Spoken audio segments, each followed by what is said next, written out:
Hello, and welcome to a virtual tour entitled Journey to Korea's Ancient Shilla Kingdom. This special program is inspired by the current exhibition Once Upon a Roof, Vanished Korean Architecture at the Smithsonian's National Museum of Asian Art in Washington, D.C. The primary focus of the exhibition is ceramic elements made for the roofs of important Korean buildings created more than 1,000 years ago. Although those ancient buildings from the Three Kingdoms and Unified Shilla periods are long gone, the ceramic tiles from their roofs have survived, in some cases reassembled from fragments, to give us an understanding of the beauty, engineering, and scale of a vanished architectural tradition. In this program, we'll introduce our exhibition, Once Upon a Roof, and take you on a journey to a time and place associated with some of the objects featured in the show. I'm Keith Wilson, curator at the Smithsonian's National Museum of Asian Art. And I'm Seonho Hwang, Korean Program Associate at the Smithsonian's National Museum of Asian Art. We worked together to create this exhibition with our colleagues at the National Museum of Korea. In fact, one of our partners, Yoon Sang-deok, a specialist in Shilla art and archaeology and senior curator at the National Museum of Korea, will be our guide today. He joins us from Gyeongju, the capital of the Shilla Kingdom. 안녕하세요. 방금 소개받은 윤상덕입니다. 저는 국립중앙박물관 학예연구관으로 신라 고고학을 공부하고 있습니다. 제가 서 있는 이곳은 신라의 궁궐이 있던 월성이라는 곳입니다. 월성 옆에는 신라의 태자가 살던 동궁의 연못이었던 월지도 있습니다. 오늘은 스미소니언 국립아시아박물관의 키스 윌슨 선생님, 황선우 선생님과 함께 월지 유적과 출토품을 비롯하여 신라의 중요 유적을 감상하며 찬란한 문화를 간직했던 경주로 시간 여행을 떠나보겠습니다. The ancient city of Gyeongju is situated in southeastern Korea. It served as the capital of the Shilla Kingdom for over 1,000 years. But before we take our journey to the ancient Shilla capital, Keith and I would like to introduce you to the current exhibition that inspired this program. Ceramic roof tiles are prominent aspects of East Asian architecture. The kiln-fired interlocking pieces created a waterproof cover to protect less durable structural materials like wooden columns, beams, roof ridges, and rafters. Our exhibition features the three types of ornamental roof tiles that are the most important. The first is monumental upright tiles, called chimney in Korean. These crown important buildings. The other two are round roof and rafter tile ends that add beauty through form, color, and pattern. These types and practices began in China and came to Korea by the 4th century with Buddhism. As elsewhere in East Asia, similar building principles were used for both religious and secular structures. The tiles featured in our show come from two 7th century temple sites associated with the kingdom of Baekje, and one royal palace constructed later during the unified Shilla Kingdom. Before we delve into the exhibition or travel to Gyeongju, it might make sense to consider geography as well as chronology. In this program, we will be concentrating on Korea's Three Kingdoms and the unified Shilla period.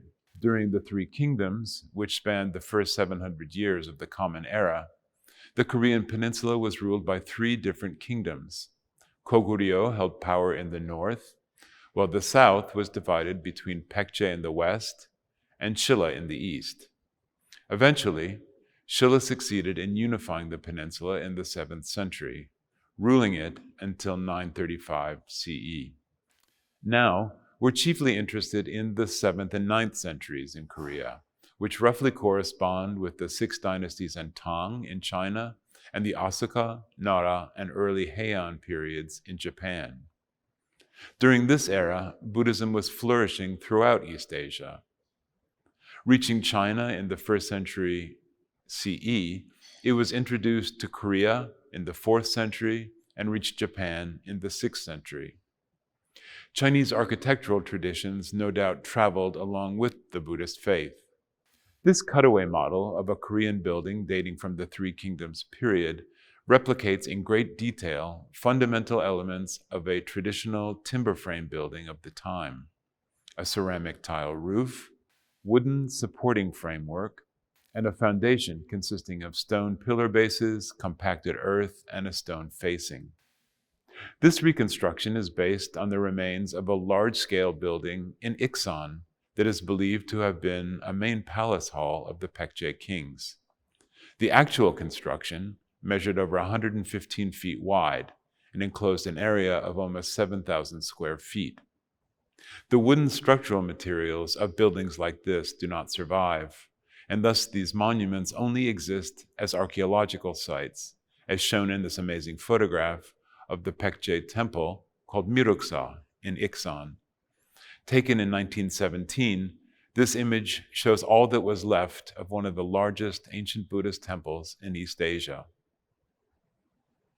Attempts to imagine these vanished ancient buildings and reconstruct them rely on a few surviving ancient images, like the structure shown in a stylized landscape setting in this amazing ceramic tile. The late 6th or 7th century molded image is decorated with a landscape scene featuring a boulder-filled stream and groups of three-peaked mountains covered in pine trees. A closer examination of the lower central mountain reveals a building with 2 standing ridge ornaments on its roof. This pictorial evidence suggests the use of roof ridge ornaments in their time. Now, I'd like to ask Sun Woo to introduce some of the other objects on display. Thank you, Keith. I'd like to begin with roof ridge ornaments known as chimi in Korean. Literally meaning owl's tail, chimi represent a special type of roof tile that adorned both ends of the main roof ridge of prominent buildings. In addition to protecting and adorning building peaks, chimi were believed to ward off evil. Although the exact origin of the form remains unclear, some say evokes a bird as its name suggests, while others relate it to a fish based on written records. As only a handful of chimi have been restored from fragments to reveal their original forms, and each of these objects comes from a different region, it is difficult even in Korea to view all 3 works together. So we feel very fortunate to have the opportunity to showcase all 3 for the first time in the United States. The chimi shown to your right was excavated at a Buddhist temple site in Buyeon, the capital of the Paekje Kingdom, and is believed to have crowned the main hall where images of Buddhist deities were installed. The body, marked by a step pattern and pointed extensions, closely resemble the wings of a bird. On the other hand, the chimi shown to your left was unearthed from a palace complex in Gyeongju, the capital of the Shilla Kingdom.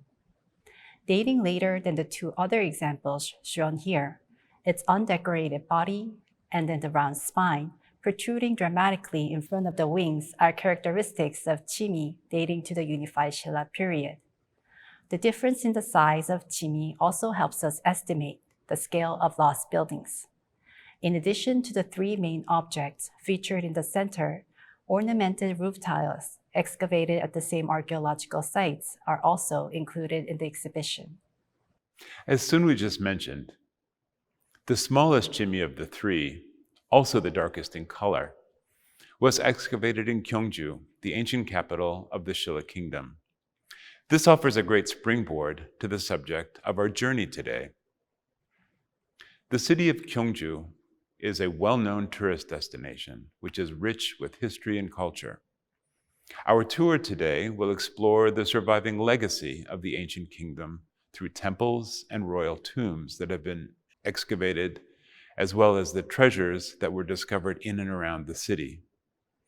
Among the major archaeological remains in Gyeongju, we'd like to place special emphasis on the moon pond, called Ulji in Korean, that occupied the center of a royal garden at a palace complex built for the princes of the Shilla Kingdom. This is where more than 33,000 artifacts were unearthed in 1975, including the ornamented roof tiles featured in our exhibition. Sang-duk, who will give us an overview of the Shilla capital, is joining us from the remains of a moat that surrounded the palace site known as Ulsong. Sang-duk, can you give us a brief introduction to some of the most famous sites in the ancient Shilla capital? 감사합니다, 키스.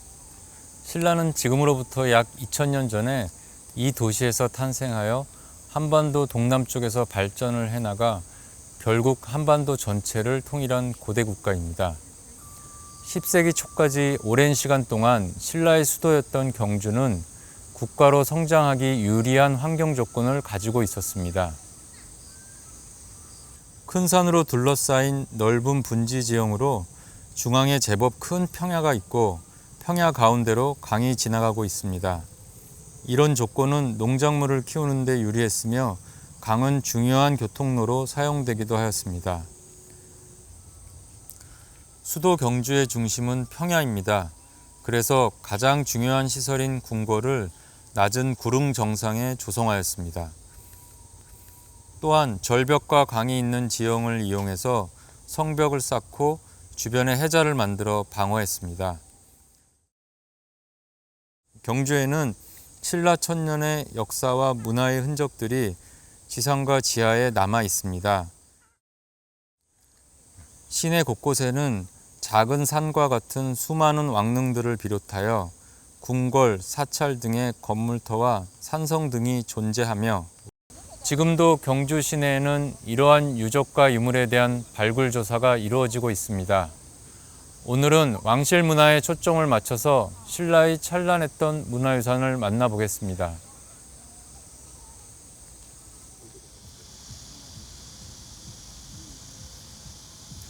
제 뒤에 산처럼 보이는 것은 황남대총으로 신라 왕과 왕비의 무덤입니다.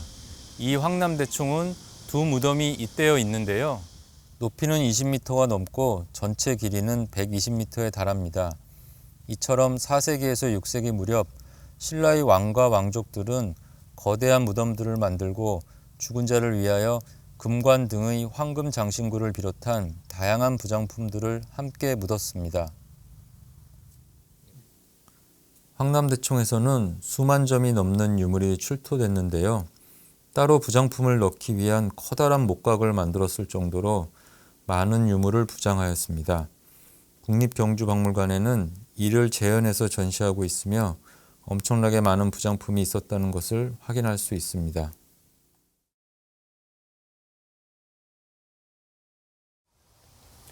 천마총은 황남대총이 발굴되기 바로 전인 1973년에 발굴되었으며 지름이 약 50m로 황남대총보다는 조금 작지만 상당히 큰 규모입니다. 이런 무덤을 돌무지 덧널 무덤이라고 하는데요.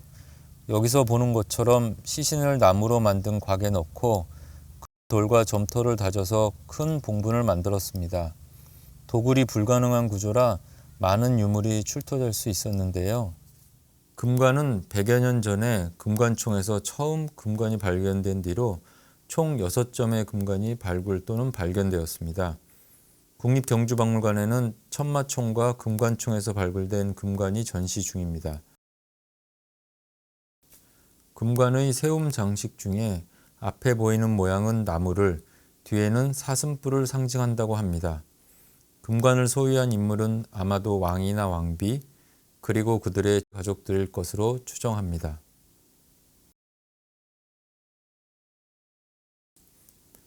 신라인은 흙으로 인형을 만들어서 무덤에 넣는 풍습이 있었습니다. 사람이나 동물, 집, 배 등을 만들었는데 굉장히 사실적으로 표현되어 있어 이를 통해 당시의 생활상도 추측해 볼 수 있습니다. 또한 재밌게 만든 작품도 많아서 신라인의 독특한 미감과 해악을 느낄 수 있습니다. 무덤 안에 여러 개의 흙인형을 부장하는 경우도 있는데 이는 배우자나 하인을 의미합니다. 순장을 대신하여 이렇게 자신 주위의 사람을 의미하는 인형을 무덤에 넣는 것은 세계 각지의 고대 문화에서 발견할 수 있습니다. 이것은 내세에서도 편안히 살기를 바라는 신라인의 마음이었을 것입니다.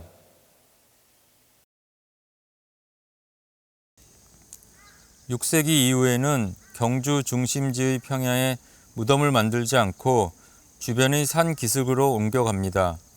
이것은 농지나 주거 공간을 더 확보하기 위함이었다고 생각합니다. 그리고 무덤 구조도 바뀌어서 마치 집처럼 방과 문을 만들기도 했습니다. 그래서 한 무덤에 여러 구의 시신을 계속해서 묻을 수 있게 됩니다. 이로 인해 장례에 드는 비용도 줄었을 것입니다. 하지만 이런 구조의 무덤들이 도굴에 취약해져서 부장품이 거의 남아있지 않은 경우도 많습니다. 이 무덤은 괴릉입니다. 통일신라 이후의 왕릉은 중국 당나라의 황제릉의 형식도 일부 도입됐는데요. 무덤 앞에 세운 비석이나 돌랑간, 문무인상, 동물상들이 도열해 있는 것이 당나라의 영향을 보여줍니다. 그중 서아시아인의 모습을 한 무인상이 이채롭습니다. 그리고 12지상을 무덤에 부장하는 것은 중국에서 가져온 문화이지만 이처럼 바깥에 새기는 모습은 신라만의 독특한 전통입니다. 신라의 불교가 전래됨에 따라 거대한 무덤을 만들어 시신을 묻던 장례 풍속에서 시신을 태워 장사 지내는 화장이 크게 유행하게 됩니다. 태우고 남은 재를 보존하기 위해 산 정상부나 구릉에 작은 구덩이를 파고 재를 담은 항아리를 묻었습니다. 항아리는 하나만 사용하지 않고 유골을 담은 작은 항아리를 큰 항아리에 넣어 보관한 경우도 있습니다. 초기의 뼈 항아리는 토기의 약간의 장식을 가미한 정도였는데요. 그러다가 점차 토기의 크기가 커지고 8세기가 되면서 표면 전체에 화려한 무늬를 빼곡히 찍어서 장식하였습니다. 신라는 527년에 불교를 공인하여 찬란한 불교 문화를 꽃피울 수 있는 길을 열었습니다. 제가 지금 서 있는 이곳은 신라의 최대 사찰인 황룡사의 본존 불상이 있었던 곳입니다. 지금은 불상을 바치고 있던 대자만이 남아있지만 그 크기를 통해 이 불상은 신라에서 가장 컸던 불상이었음을 짐작할 수 있습니다.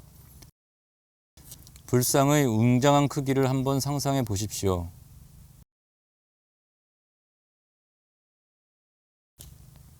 황룡사는 553년에 왕궁을 확장해서 지으려다 용이 나타나 절을 짓게 되었다는 이야기가 전해 내려오는 곳입니다. 이곳에는 3개의 금당과 신라에서 가장 큰 불상과 종, 그리고 구축 목탑이 있었습니다. 거대한 건축물을 지탱하기 위한 커다란 초석이 보입니다. 아마도 신라의 가장 큰 금당 건물이 있었을 것이고 지붕 위에 거대한 치미가 있었을 것입니다. 황룡사에서 발굴된 치미는 한국에서 가장 큰 치미입니다. 높이가 1.8m에 달하지요. 이번 전시회는 아쉽게도 운반하기가 어려워서 전시하지 못했지만 영상으로 확인하실 수 있습니다. 워낙 커서 둘로 나눠서 제작했는데요. 이 구멍들은 상하 구조물이 분리되지 않도록 묶기 위한 것입니다. 옆에 사람 얼굴을 표현한 것이 재밌습니다.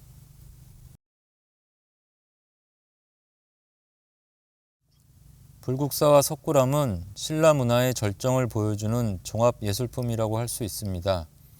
불국사는 751년경에 처음 만들어졌지만 오랜 세월 동안 전쟁 등을 겪으며 초창기의 건물은 남아있지 않습니다. 현재 건물들의 대부분은 16세기 말 이후 새롭게 지어진 것들이지만 제 뒤로 보이는 돌로 만든 기단은 대부분 신라 사람들이 만든 것으로 처음 불국사가 지어졌던 당시의 모습을 잘 간직하고 있습니다.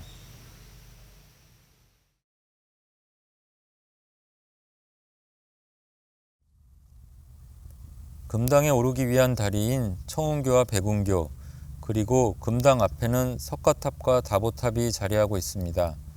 돌을 다루는 신라 장인의 솜씨가 놀랍습니다.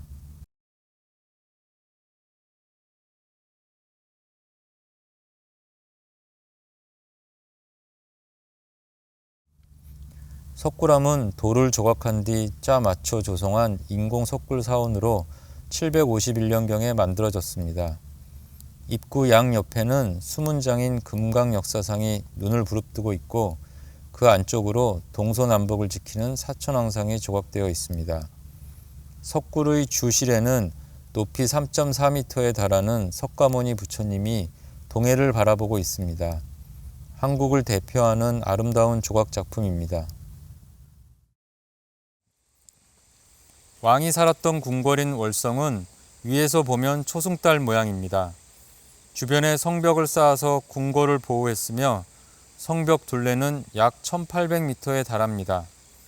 월성 남쪽은 절벽이어서 그대로 놔두고 나머지 3면만 큰 돌을 다듬어 성벽을 쌓았습니다. 지금도 성벽에 사용했던 돌들이 이처럼 땅 위에 많이 남아 있으며 성벽 중간중간에 움푹 들어간 부분이 10여 곳 있는데 이는 성문이 있었던 곳입니다. 성벽 바깥에는 물이 흐르는 해저를 두어 성을 방어했습니다. 성 바깥에는 월정교와 일정교라는 두 다리를 놓았다고 합니다. 지금 보이는 다리는 월정교인데 최근 복원하였습니다. 월성 내부의 궁궐 건물은 지금은 모두 사라지고 땅속에 주춧돌만 남아 있습니다. 신라가 삼국을 통일한 뒤에 월성의 북동쪽에 왕자가 사는 동궁을 만들게 되는데 그곳이 바로 월지궁입니다.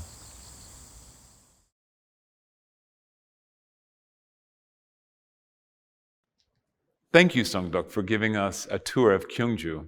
It brings back memories of my first visit to the city. I was struck by the geography of the place, a huge flat plain ringed by mountains on the horizon. I also remember the large open areas in the Shilla Historic District where new construction is prohibited. You can almost imagine those areas filled with imposing wooden buildings and residents going to and fro. Sunwoo, do you have a favorite place in Gyeongju? What I like most about Gyeongju is the royal tombs that are scattered throughout the heart of the city. This is a unique feature that you can't see in any other regions in Korea. Also, two stone pagodas from Bulguksa that closely imitate timber structure show the remarkable architectural tradition of the Shilla kingdom. As Sangduk just showed us, the entire city is like a living museum. It's not surprising that Gyeongju was designated a World Cultural Heritage Site by UNESCO. Sangduk, can you take us to the palace site built for the Shilla princes, where the ornamented roof tiles, including chimney, shown in our exhibition, were excavated back in 1975? 월지는 왕자가 사는 궁궐에 조성된 연못입니다. 보통 안압지라고 많이 부르는데 이 이름은 조선시대부터 사용된 것으로 원래 신라에서 사용한 이름은 월지입니다. 삼국사기를 보면 문무왕 14년, 674년입니다. 에 못을 파고 산을 만들어 화초를 심고 진기한 새와 짐승을 길렀다. 또 19년, 679년인데요. 동궁을 창건했다라는 기록이 남아 있습니다. 이와 관련된 자료가 발굴되었는데 이것이 바로 동궁아일 명 자물쇠와 동궁을 만들 때 사용됐을 것으로 추정되는 의봉 4년 개토 암기화입니다. 조로 2년 한지 벌부 군약소사 3월 3일 작강명 보성하문전도 함께 출토되었는데요. 의봉 4년은 당나라 연호인데 679년이고 조로 2년은 680년입니다. 동궁아일은 동궁의 자물쇠라는 의미입니다. 이런 것들은 결국 발굴 자료와 삼국사기의 기록이 일치한다는 것을 알 수 있는 단서이기도 합니다. 신라는 삼국을 통일한 직후인 679년, 680년에 연못을 만들고 동궁을 만든 것입니다. 이 당시 신라는 국력을 키우고 영토를 확장하려 힘썼으며 끊임없이 전쟁을 벌이던 이웃나라인 백제와 고구려를 660년과 668년에 차례로 물리치고 드디어 삼국을 통일하게 됩니다. 그 뒤 676년 중국의 당나라가 한반도를 침범할 의도를 드러내자 싸워서 물리치게 됩니다. 그 직후에 신라는 수도를 정비하게 되는데 그 첫 번째 사업이 궁궐을 확장하는 것이었습니다.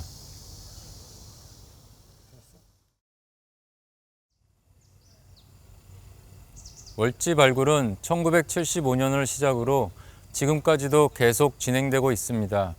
1974년에 정부는 경주를 한국의 대표 관광지로 개발할 계획을 세우고 연못을 준설하는 공사를 합니다. 그 과정에서 많은 유물이 출토되게 되었습니다. 처음에는 준설 공사와 조사를 병행하다가 다량의 유물이 출토되면서 준서를 중지하고 본격적으로 발굴 조사를 하게 됩니다. 가장 먼저 연못을 조사하고 이어서 주변 건물지 26동, 담장지 8개소, 우물과 배수시설, 입수시설 등을 차례로 발굴하게 됩니다. 여기 보이는 석조물은 입수시설로 이 길을 통해 물이 연못으로 들어올 수 있었습니다. 못 바닥으로부터 3m 위 지점에서 2단으로 마치 폭포처럼 떨어짐을 확인할 수 있었으며 약 73m 길이의 입수시설을 확인했습니다. 이곳에서는 뱃놀이에 사용되던 나무배, 신라시대 주사위인 주령구 등 약 3만 3천여 점의 유물이 출토되었습니다. 이것들은 연회를 베풀 때나 사용 중에 못 속으로 떨어뜨렸던 것이거나 신라 멸망 후 궁궐이 퇴락한 뒤 쓸려 들어간 것으로 추측됩니다. 그 덕분에 우리가 당시의 많은 유물을 지금 볼 수 있게 되었죠. 이 유물은 곧 이어 둘러볼 국립경주박물관에서 확인할 수 있습니다. 삼국사기 기록에는 못 안에 3개의 섬을 만들고 여기에 귀한 꽃과 나무를 심어 사슴, 노루 등의 동물을 사육하였다고 합니다. 최초의 동물원이었다고도 할 수 있습니다. 전체 크기는 동서로 200m, 남북으로 180m였습니다. 직선과 곡선으로 이루어져 있고 연못 주변에는 축대를 쌓았는데 가장 아래쪽에는 큰 바위를 기대어서 석축이 무너지지 않도록 지지하였습니다. 연못 바닥은 50cm 두께로 점토와 자갈을 다져 물이 빠지지 않도록 하고 맨 위에 모래와 까만 돌을 깔아 흙탕물이 일어나지 않도록 설계하였습니다. 이 건물은 발굴이 끝난 뒤에 복원한 것으로 동궁에 부속된 건물이었을 것으로 추측됩니다. 서쪽편에 분포된 주변 지역은 최근까지도 발굴이 진행되고 있으며 건물들이 연못 주변을 둘러싸고 있습니다.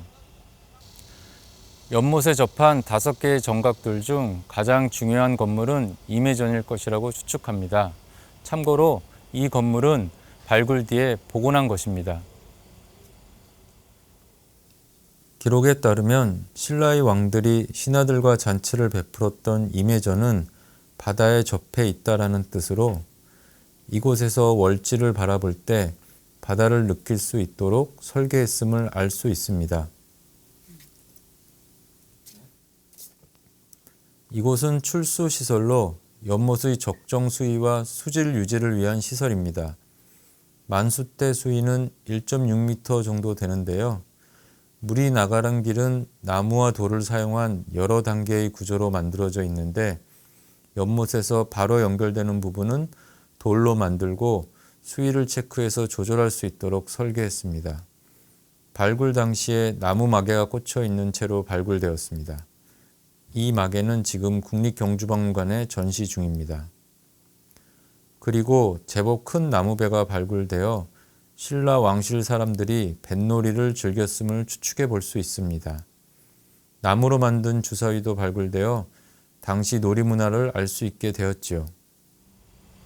이 유물들은 현재 국립경주박물관에 전시되고 있습니다. 그럼 함께 박물관으로 가볼까요?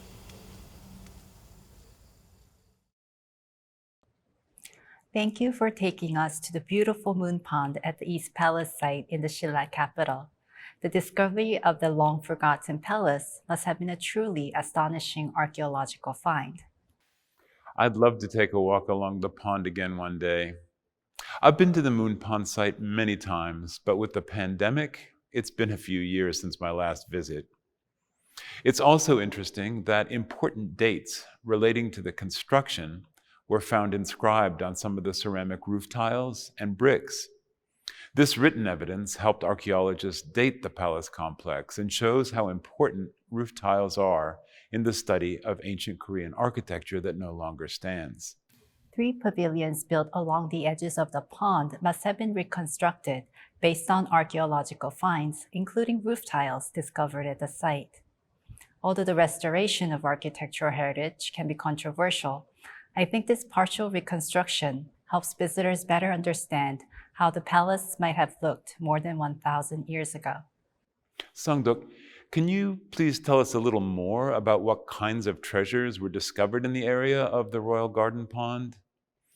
I was surprised by the sheer number of artifacts found within the pond and in the nearby building remains. I think I read it was over 33,000 objects were recovered there. 여기는 국립경주박물관에 있는 월지관입니다. 월지에서 대량의 유물이 발굴되자 1982년에 이곳에 전용 전시관을 만들었습니다. 3만 3천여 점의 유물 중 650여 점을 선정하여 전시하고 있습니다. 월지관은 1층과 중층, 2층으로 구성되어 있으며 1층에는 안압지 모형과 목제품, 기와를 전시하였고 중층에는 짐승 얼굴무늬 기와와 중국 토기, 목관, 명문 토기 및 각종 토기가 있습니다. 2층에는 각종 금속 유물과 생활도구, 뼈로 만든 유물이 전시되고 있습니다. 그럼 1층부터 보시겠습니다. 이 나무배는 월지 바닥에서 발굴한 것입니다.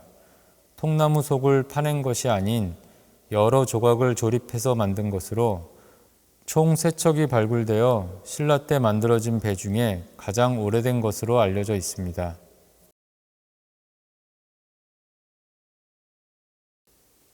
지붕에 얹었던 기와들로 방수와 건물의 안정성을 높여주는 역할을 했습니다. 이 지붕 모형을 보면 수키와 암키와 수막새와 암막새가 보입니다.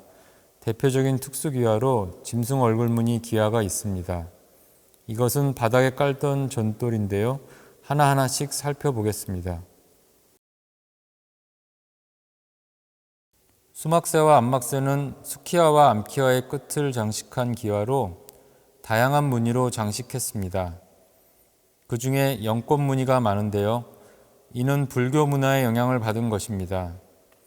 쌍조문, 사자문과 같은 동물 무늬, 그리고 보상화 무늬 같은 서아시아 쪽에서 유행했던 무늬도 보입니다.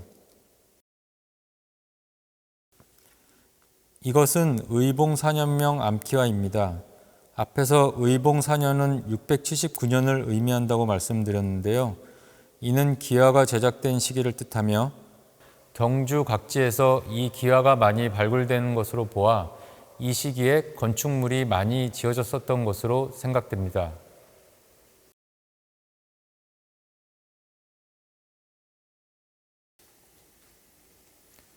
조로 2년명 전돌입니다.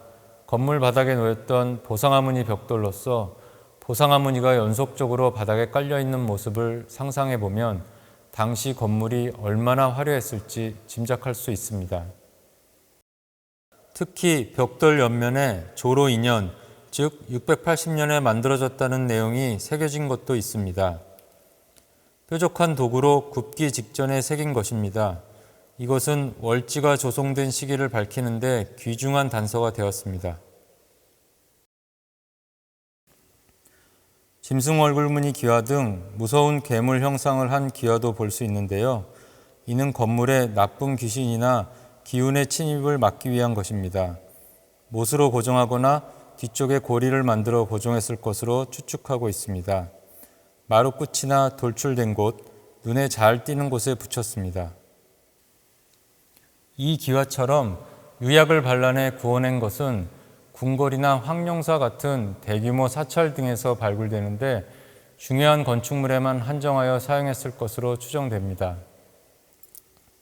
용마루 양끝을 화려하게 장식했을 치미는 현재 미국의 스미소니언에 전시되고 있는 것을 포함하여 총 4점이 출토됐습니다. 이제 궁중 생활에서 사용했던 물건들을 보겠습니다. 굉장히 화려하고 공들여서 만든 물건들임을 알 수 있습니다. 초심지를 자를 때 사용한 금동 가위입니다.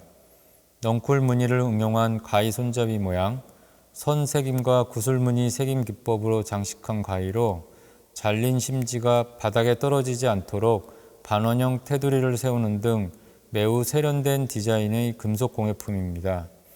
통일신라 시대의 화려했던 궁중 생활을 엿볼 수 있습니다. 향로 뚜껑으로 사용한 사자상입니다. 곱돌로 만들었는데 입으로 연기가 나오도록 구멍이 뚫려 있습니다.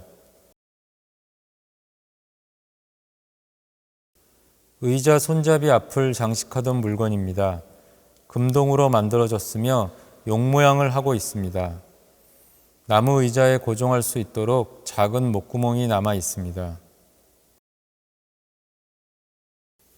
금동으로 만든 옷걸이입니다. 지금은 변색됐지만 당시는 얼마나 화려했을지 상상할 수 있습니다. 월지에서는 수천 정 이상의 많은 토기들이 발굴되었는데요. 음식물을 저장하거나 식기로 사용하는 것이 대부분이었지만 등잔과 풍로 같은 물건도 함께 발굴되었습니다. 이 토기는 도장무늬 토기입니다. 토기 바깥에 무늬를 장식할 때 예전에는 하나하나 손으로 그렸는데요. 7세기가 되면 도장에 무늬를 새겨서 표면을 찍으면서 장식하게 됩니다. 이렇게 작업을 하면 균일한 모양을 더 화려하고 빠르게 장식할 수 있게 되어 더 경제적이었습니다. 월지에서는 이런 도장무늬 토기가 많이 발굴되었습니다. 이것은 풍로입니다. 아마 휴대용 또는 야외용으로 사용했을 것으로 추측됩니다. 풍로는 8세기에 만들어진 것으로 추정되는데 그 연대를 어떻게 알까요? 그것은 도장무늬를 보면 알 수 있습니다. 이 도장무늬는 시간이 지나면서 유행이 변하게 됩니다. 그래서 무늬의 형태를 보면 그 제작 연대를 추정할 수 있습니다. 월지에서는 등잔이 157개가 출토되었습니다. 등잔은 지금의 전등 같은 것으로 그릇에 기름을 담고 천으로 심지를 담가 거기에 불을 켜는 것입니다. 그래서 안쪽에 검게 그을린 것이 보이고 기름 찌꺼기가 남아있는 것을 확인할 수 있습니다. 궁궐이다 보니 밤에 불을 켤 일이 많았을 것입니다. 이 유물은 도가니입니다. 금속이나 유리 등을 녹일 때 이 도가니에 담고 바깥을 가열했습니다. 작은 공방들이 있었던 것을 알 수 있습니다. 먹물을 만드는 벼루입니다. 월지에서는 꽤 많은 벼루가 출토됐는데요. 표면에는 먹을 갈았던 흔적도 보입니다. 궁궐에서 당연히 문자 생활을 했을 겁니다. 나무 표면을 매끄럽게 다듬어서 먹으로 글을 썼습니다. 이것을 목간이라고 합니다. 목간은 위쪽에 홈을 낸 게 많은데 이는 끈을 묶어서 항아리 목 같은 데 걸기 위한 것입니다. 목간은 간단한 메모를 하는 용도인데 음식과 관련된 기록이 많습니다. 음식을 언제 만들었는지, 언제 저장하기 시작했는지와 같은 기록이 보입니다. 물이나 곡식을 저장하는 용도로 사용했을 19,8억명 항아리입니다. 높이 1.5m의 초대형으로 땅에 묻어서 사용했을 것으로 추측됩니다. 목에 19,8옹이라는 글씨가 새겨져 있는데요. 10사람의 식구가 겨울을 나려면 8개의 항아리가 있어야 한다는 내용을 줄였다는 의견도 있고 항아리 용량을 표시했다는 견해도 있습니다. 주령구는 서쪽 건물 앞 연못에서 발견되었는데 14면에 각각 특정한 명령이 새겨져 있습니다. 예를 들면 술 3잔 한 번에 마시기, 소리 없이 춤추기 등 재미있는 벌칙이 보입니다. 왕실에서 놀이를 할 때 사용했던 것으로 생각됩니다. 금동 3점불입니다. 밀랍을 이용해서 주조한 것으로 굉장히 섬세하게 만들었습니다. 주변에 목구멍이 있어 방 안에 작은 불단을 만들고 못으로 고정하고 예불을 드렸을 것입니다. 중앙에 부처님을 표현하고 양쪽에 몸을 튼 보살 둘을 배치했습니다. 이 불상은 아래쪽에 촉이 남아 있어서 앞서 본 삼존불과 달리 어딘가 꽂아 두었던 것을 알 수 있습니다. 이런 불상들은 왕실에서 불교를 숭상했던 증거입니다. 투구나 칼과 같은 무구, 말, 제갈 등 마구도 발굴되었습니다. 아마 왕궁을 지켰던 병사들의 것이었을 것입니다. 지금까지 오랫동안 찬란한 문화를 꽃피우며 한반도를 통치했던 고대 국가 신라를 만나봤습니다. 지금 스미소니언 박물관에서 열리는 전시는 한반도의 고대 문화 일부를 보여주는 좋은 기회라고 생각합니다. 이 기회를 놓치지 마시기 바랍니다. 또한 경주에는 지금 제 뒤에 있는 성덕대왕 신종처럼 영상에서 소개하지 못한 아름다운 장소와 의미 있는 유적들, 그리고 훌륭한 유물들이 많습니다. 모쪼록 경주를 방문하셔서 직접 체험하실 수 있기를 바라겠습니다. 마지막으로 특별전과 이 프로그램을 기획하느라 고생하신 키스와 황선우 선생님도 수고하셨습니다. 감사합니다.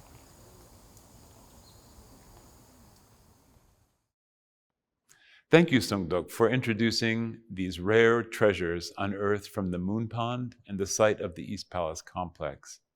I really enjoyed learning about the variety of objects discovered from a single location. Unlike treasures discovered in tombs, these artifacts help us imagine not only the architecture above ground, but also the everyday life of Shilla royals. If you get a chance to visit Gyeongju in person, I'd recommend a visit to the museum, as well as all the other places that Sangdok introduced us today. Before we end, I would be remiss if I didn't thank our colleagues at the National Museum of Korea for making today's program, as well as the current exhibition, Once Upon a Roof, possible.